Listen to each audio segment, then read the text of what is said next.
Welcome back to my channel.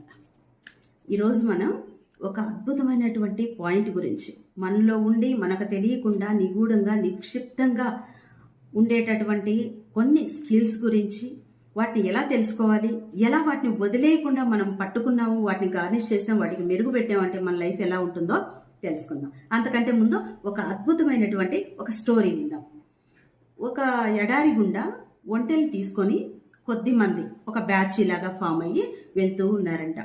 ఒక ఊరికి దగ్గరగా వచ్చినప్పటికీ చీకటి పడిపోవడము, అక్కడ ఆ ఒంటెలన్నిటినీ కూడాను ఒక దగ్గర దేనికన్నా కూడా కట్టేసి ఈరోజు ఇక్కడ మనం విశ్రాంతి తీసుకొని బయలుదేరదామని మాట్లాడుకుంటారంట. అలా మాట్లాడుకొని తర్వాత అన్ని ఒంటెల్ని కట్టు వెళ్ళిపోయారంట. కానీ ఒక తాడు వాళ్ళకి తక్కువ వచ్చి, ఎట్లా చేయాలబ్బా, ఇప్పుడు ఒక తాడు లేదే మా దగ్గర అనుకునేటటువంటి టైంలో ఆ